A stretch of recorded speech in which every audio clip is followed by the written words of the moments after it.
Tiap hari, ini saran saya, kalau mau badannya jauh lebih sehat, usahakan jangan pernah ada aditif yang masuk dalam badan Anda. Aditif. Aditif itu apa? Bahan tambahan pangan. Apapun bentuknya, jangan boleh ada masuk. Saya beberapa lihat DM sempat saya baca gitu sekalian ya. Itu ada orang-orang yang sudah mulai berperilaku hidup sehat, tiba-tiba dia sedikit cheating. Cheatingnya itu yang buat dia pernah kerjakan lama, dia curi-curi makan yang gak sehat, meriang, diare, macam memang begitu harusnya. Kalau udah biasa hidupnya kayak begitu, hidup sehat, tiba-tiba dia cheating, badan udah nolak. Dan yang paling luar biasa lagi adalah apa? Ini dia udah nggak bisa terima. Jadi misalkan contoh gini, sekarang kan banyak tuh cake-cake yang apa ya, tinggi gula, tinggi karbo segala macam gitu kan. Kalau mata kita masih menangkap sinyal itu menarik segala macam, maka sebenarnya ada masalah di badan kita secara enzim. Paham ya? Karena dia bisa menarik atau dia bisa mengaktifkan hormon. Jadi makanan itu bisa mengaktifkan hormon. Maka makanan zaman sekarang pun juga menjadi fitnah dibanding di luar fitnah-fitnah yang lain. Banyak masalah zaman sekarang terjadi gara-gara makanan. Ini yang gak banyak orang sadar.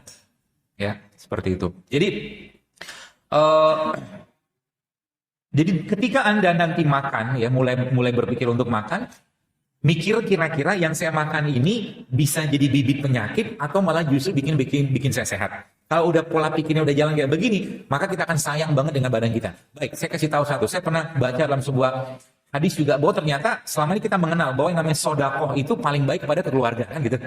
Tapi tidak kalah pentingnya ternyata Rasul mengajarkan juga bahwa sodakoh itu tidak kalah pentingnya juga sodakoh untuk diri kita. Jadi misalkan Anda makan kacang almond, misalkan gitu toh, mungkin harganya sedikit lebih tinggi dari harga kacang biasa, tapi itu sedekah untuk badan kita. Baik banget. Gitu.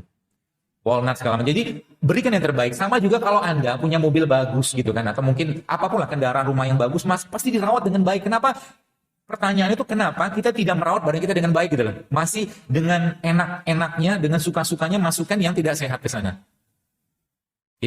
Jadi saya suka bakso, suka. Tapi dulu, sekarang udah nggak lagi. Apalagi ya bakso kebanyakan banyak nggak sehatnya. Kadang-kadang saya makan. Ya, saya makan mie, tapi tidak mie ayam, mie yang lain. Pun kalau ada mie, saya cari mie yang bisa tidak terlalu cheating gitu kan. Selera itu tetap kita jalani. Tapi ingat apa? Ingat kita yang atur. Anda mulai atur kapan harus makan, kapan harus minum, kapan harus berhenti gitu. Jadi kita emang adjust badan kita. Ya. Sehingga nanti kata kesimpulan quote-nya apa? The true health is not the absence of disease. Jadi kesehatan itu bukan nggak ada penyakit. Secara takdir mau sesehat apapun, mau setidak sehat apapun, tetap takdir Allah pasti kena penyakit gitu loh. Tapi the true health is the presence of vitality. Dia bilang true health itu adalah vitalitas kita meningkat. Tahajud mulai gampang bangun, circadian clock-nya jadi jam berapapun kita bangun atau kita tidur malam, jam 3, jam 4 tetap bangun. Itu udah benar tuh. Kalau Anda sudah bisa merasakan circadian clock namanya kayak begitu, maka tubuh Anda sudah mulai benar. Tapi ingat kalau seandainya tidur jam 8, bablas sampai menjelang subuh, coba cek yang dimakan apa. Karena tubuh kita itu sudah dikondisikan Allah seperti itu, Pak Bu. Dikondisikan Allah untuk apa? Untuk beribadah. Untuk beribadah. Ya, jadi itu yang kesekian. Kemudian apa lagi? Minum air tiap hari. Ya. Teman-teman yang sudah minum apa tuh Ibus Water, kemarin saya dipanggil oleh seorang ustadz. Dia bilang, tolong antum lihat tuh, ibu saya, dia bilang itu kan, itu semuanya aliran Zainul Akbar semua, dia bilang. Saya bilang, apa nih gitu kan aliran Zainul Akbar kan? Jangan-jangan saya mau ditahzir lagi.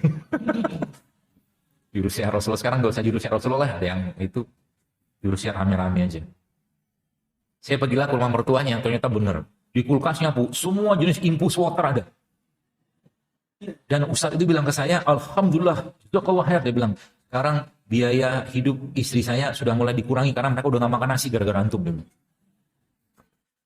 Kata beliau gitu kan, ngurangi itu juga kan. Jadi gitulah gitu kan. Bukan gak makan nasi, nasi putih sih jangan gitu kan, karbo tetap butuh. Jadi jangan terpaku pada nasinya gitu. Anda tetap butuh karbo. Nasi merah boleh, beras merah boleh, kentang boleh gitu.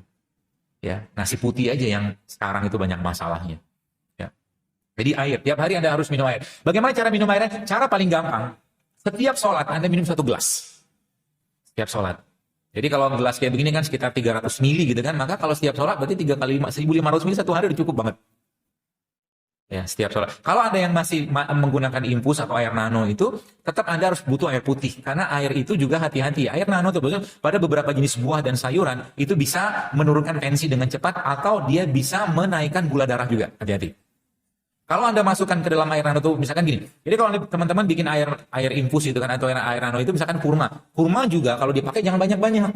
Jadi bikin infusan itu nggak usah banyak-banyak. Cukup beberapa potong, bahkan sepertiga bagian bawah udah cukup.